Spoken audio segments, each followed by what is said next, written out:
بەشێکمان تا ئەمڕۆژ بەردەوامە لە دانەوەی ئەو قەرزە و تەنانەت بەشێکمان توانای دانەوەی ئەو قەرزەشی نییە کە کردوێتی بۆ گەیاندنی ئەم گرفتەشمان بۆ لایەنە پەیوەندیدارەکان چەندین ڕێگەی جیاوازمان گردوۆتە بەر بەڵام بەداخەوە تا ئێستا دەستی بەدەستیمان پێکرێت و هیچ ئاسۆیەک نابینین بۆ پێدانەوەی ئەو بەشەی لە شایستەدارایەکانمان کە وەکو قەرز ماوە لای حکومەت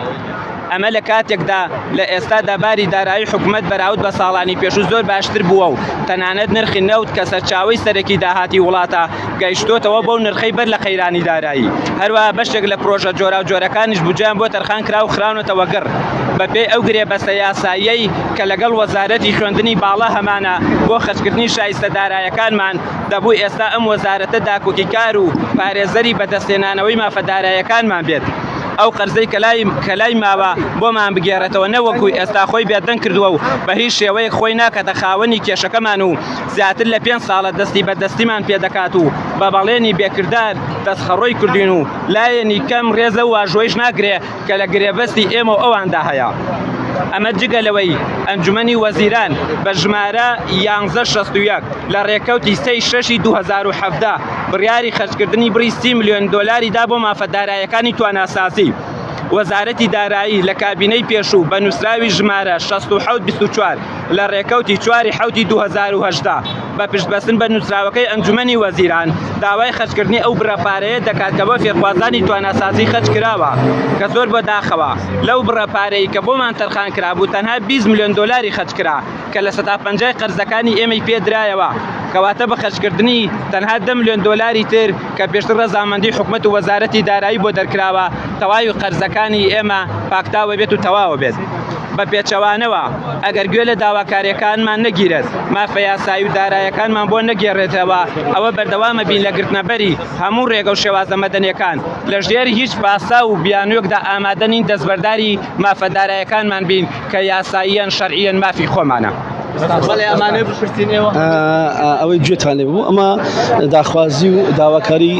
بەشێک لە دەرچوانی تواناسازی بوو کە ئەمە جاری یەکەم نیە ئەوان لە بەردەم ئەنجومەنی وەزیراندا کۆ دەبنەوە ئەم کاتت باش وەڵا ئەم دەردەسەری و خەم و کێشەی تواناسازی لە زۆر بەردەوامە بەڵام بە تایبەتی لە دوای 2014 و 2015 زیاتر تەشەنەی سند بۆیە حکومەت ئەوەی ڕاگەیان کە ناتوانێت چیتر ئەو مافەدارایانی خوێندکاران بداتەوە لە کاتی خۆیان ئێمە چاوەڕێمان کرد یعنی هەڵسەنگاردنمان بۆ بارودۆخی حکوومەتیش کرد بەڵام پاژەوەی کە گوێمان لێ نەگیرا ئەوە چەند ساڵێکە نزیکەی 5 ساڵ ئێمە چاوەڕێیەکەین بەڵام تا ئێستا نەتوانراوە خواستەکانی ئێمە مافەدارایەکانی و خوێندکارانی کە لە دەرەوە بوون هەنێکیان قەرزێکی زۆریان کردووە نەیانتوانی و مافەکانیان بەدەستبێن و بۆ ئێمە ناچارین ناوبەناو بین ئەم جۆرە گوشارانە بکەین بەڵکو دەنگ و خەمی ئەو خوێندکارانە بگات بە لایەنی جێبەجێکار لایەنی دەسەڵات و لە خوێندکاران تێ بگەن بە تاچی تۆ ئەگەر کێشەی دارایی و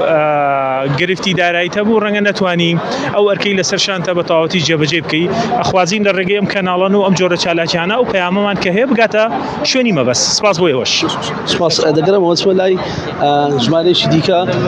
ئەو کاتت باش تا ئێستا کەس هاتووە بەدەم داواکاریەکانتانەوە ئێوە چەند جارێکە داوای ئەو مافی خۆتان دەکەن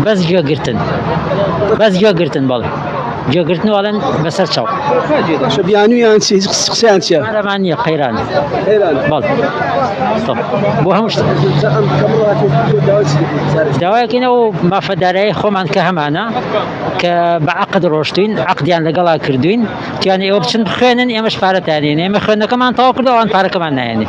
ئیتر ئەوەیە مەوزوع سپاس دەگەڕم وڵاتان ئەوەی گوێتان لێ بوو ئەمە جگە لەو یاداشتەی کە ئاراستەی سەرۆکایەتی حکوومەتی هەرێمی کوردستانیان کرد بەشێکی دیکەش لە دەرچوانی توانەسازی بازەوە دەکەن کە تەنیا گوێیان لێ دەگرن و بەڵێنەکان جێبەجێ ناکەن و ئەو مافەی کە داوای دەکەن بۆیان جێبەجێ ناکرێت.